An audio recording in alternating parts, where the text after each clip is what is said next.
అనకాపల్లి వెళ్దాం. అనకాపల్లి చాలా ఇంట్రెస్టింగ్ లోక్సభ నియోజకవర్గం. ఎందుకంటే అనకాపల్లి నియోజకవర్గంలో చోడవరం, మాడుగుల, అనకాపల్లి, పెందుర్తి, యలమంచిలి, పాయికరావుపేట, నర్సీపట్నం ఈ 7 నియోజకవర్గాలు ఉంటాయి. ఇందులో ఆల్మోస్ట్ అన్నీ కూడా రూరల్తో ముడిపడి ఉన్నటువంటి నియోజకవర్గాలు.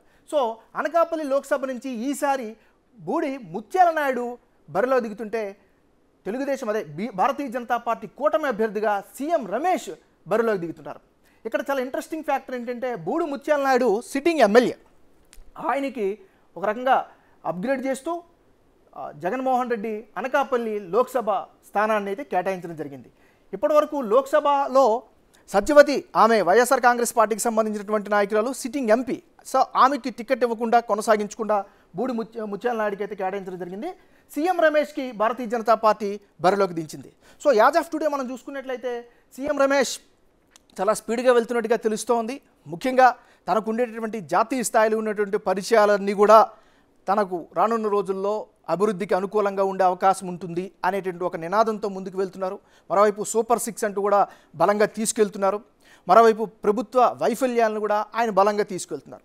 అయితే బూడి ముత్యాల నాయుడు దగ్గర ఉన్నది ఒకే ఒక ప్రధానమైన బ్రహ్మాస్త్రం ఏంటంటే సంక్షేమ పథకాలతోటే గెలిపిస్తాయనేటువంటి ఒక నమ్మకంతో బరిలోకి దిగుతున్నారు. బట్ ఏదేమైనప్పటికీ కూడా మనకున్నటువంటి గ్రౌండ్ రియాలిటీ లేదా గ్రౌండ్ నుంచి వస్తున్నటువంటి సమాచారం బట్టి చూసినట్లయితే అనకాపల్లి లోక్సభలో భారతీయ జనతా పార్టీ నుంచి పోటీ చేస్తున్నటువంటి సీఎం రమేష్కి కాస్త అనుకూలమైనటువంటి పరిస్థితులు ఉన్నట్టుగా తెలుస్తోంది. అయితే యాజ్ యూజువల్గా అనకాపల్లి లోక్సభ పరిధిలో ఉండేటటువంటి ఒక 2 నియోజకవర్గాలకు సంబంధించినటువంటి సమాచారాన్ని ఒకసారి షేర్ చేసుకునే ప్రయత్నం చేద్దాం. ముందుగా అనకాపల్లి లోక్సభ పరిధిలో ఉన్నటువంటి అనకాపల్లి నియోజకవర్గంకి వెళ్దాం. అనకాపల్లి నియోజకవర్గం ఒక రకంగా చెప్పాలంటే అనకాపల్లిలో గతంలో తెలుగుదేశం పార్టీ, తర్వాత కాంగ్రెస్ పార్టీ ఇలా ఒకరి తర్వాత ఒకరు గెలిచినటువంటి పరిస్థితి అయితే ఉంది. మరోవైపు అనకాపల్లిలో మలసాల భరత్ కుమార్ వైఎస్ఆర్ కాంగ్రెస్ పార్టీ తరపు నుంచి పోటీ చేస్తుంటే కొనతాల రామకృష్ణ జనసేన నుంచి బరిలో దిగారు ఉమ్మడి అభ్యర్థిగా. ఇక్కడ కొనతాల రామకృష్ణ గురించి కాసేపు మనం మాట్లాడుకోవాలి. ఆయన బీసీ నినాదాన్ని చాలా బలంగా తీసుకెళ్ళినటువంటి వ్యక్తి, ముఖ్యంగా చాలా సీనియర్ నాయకుడు. గతంలో కూడా ఈయన చాలా తక్కువ మార్జిన్తో గెలిచి చరిత్ర సృష్టించినటువంటి వ్యక్తి కూడా. సో ఓవరాల్గా చూసుకున్నట్లయితే అనకాపల్లిలో చాలా హాట్ సిచ్యువేషన్ కనిపిస్తుంది.